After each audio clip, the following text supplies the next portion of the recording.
Nancy is speaker number 2. She also is involved in project number 8, getting comfortable with visual aids. We know that Nancy is comfortable with visual aids because she often brings baskets full of interesting things, and we expect something similar to that occurring to this afternoon, but we'll wait to see. Nancy says that she is not comfortable with power presentations, but we're looking forward to what she has to tell us on the title, Are You Getting Ready for Gardening? So let's welcome Nancy to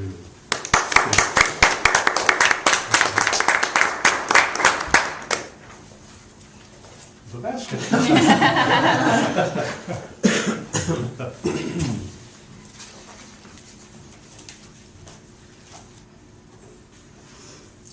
Gardening is a topic that I am really excited about and somewhat adept at. And today, Toastmasters, I am encouraging all of you to get ready for gardening. Now, I realize spring doesn't begin until a month from now, but you know, the days are getting longer and it is warmer, isn't it?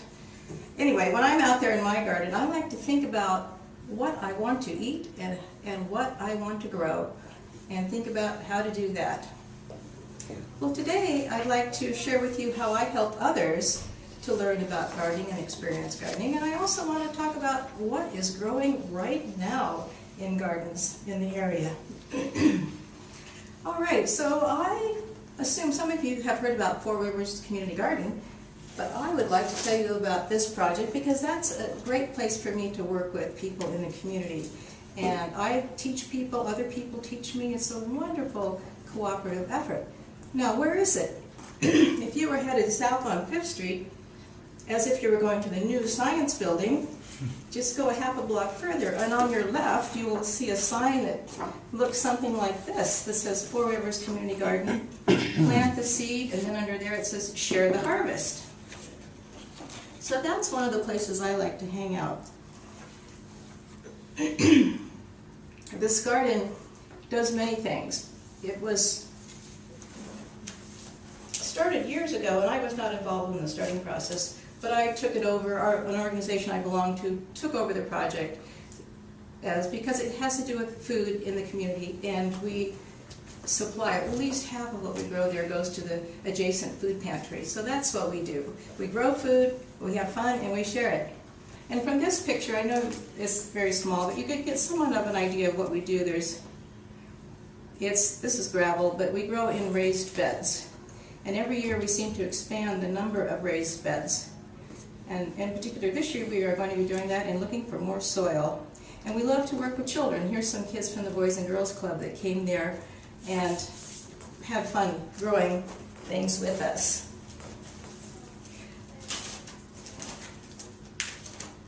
More stuff in there. But why garden? Have you thought about that?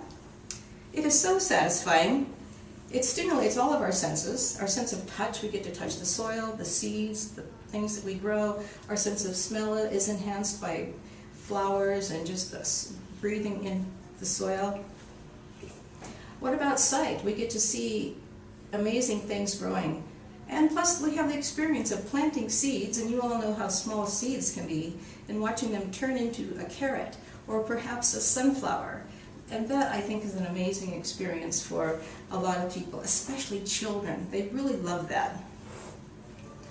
Well, one of the things that we planted in our garden, the community garden last year, was Brussels sprouts. And here's a picture of, you all have eaten these. Some people don't like them, but you have to have enough butter and the right sauce. So that's when we grew all these other things too. But Brussels sprouts is one of the things that we grew. Well, I think it was a Saturday or so, some other volunteers and I went there just to see what was going on in the garden. And there were these enormous Brussels sprouts plants that had kind of fallen over, but they still had the Brussels sprouts on them. So I, of course, took them home. Now, if it would have been my garden, I would have left the plants there and just harvested the Brussels. Are these beautiful or what? These made it through that winter we had. Even though they weren't totally covered with snow, you know, because they're pretty tall plants. But that's an example of what you can eat right now. Now, some people think that in the fall, you have to take out everything from your garden, so you have this nice bare ground ready for next year. But I don't think like that. I like to let a few things stay in the garden, because then you have greens like this to eat in the springtime. And at the community garden, here's a picture of some greens that we planted in one fall, and this is what they look like in the spring. Amazing, isn't that?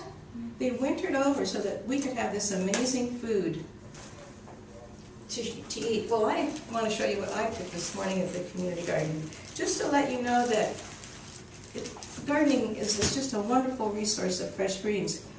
I think everybody should be growing and eating Asian greens, or called oriental greens. This one happens to be tatsoi, and it's really tiny right now, but it wintered over, and it'll get bigger, and then we'll harvest these. Wonderful in salads or stir fry.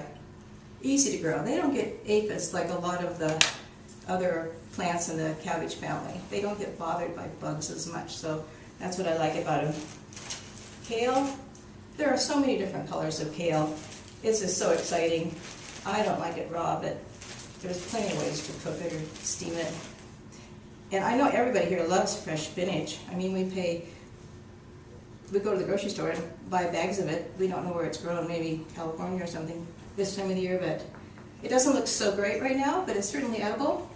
So what we'll do is pick off those outside leaves, and then some more tender leaves will grow, and we will get a spinach crop. And of course, we'll be planting more spinach today. And you know, you don't have to, when you're looking at your marvelous seed catalogs, you don't have to buy, oh, I'd like one of those and one of those. For salads, you can get these amazing seed mixes, mesclun.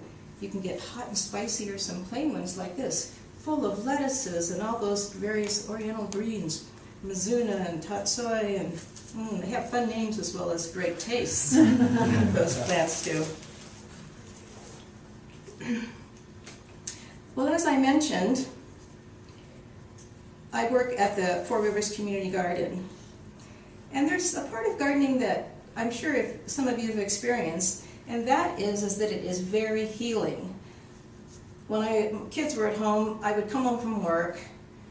They would say, "Mom, would you go out to the garden?" They knew that if I went out and worked for a while, I would come back and I would be a different person. And Nature magazine, there was a quote. It said, "There is something about sun and soil that heals broken bodies and jangled nerves." And I think that's the truth. And in fact, it's often used in prison programs because it's so therapeutic for prisoners. Coming up on Serve Day, there will be a group of people coming to volunteer at the garden. If any of you are interested, you can sign up to help out there. There's always weeds that appear. And then but mostly I want to encourage you to get ready for gardening, and I will leave with you with a quote by Thomas Jefferson. "No occupation is so delightful to me as the culture of the earth, and no culture comparable to that of a garden." So get your gloves and your seed catalogs and your tools and get going with gardening. Fellow Toastmasters.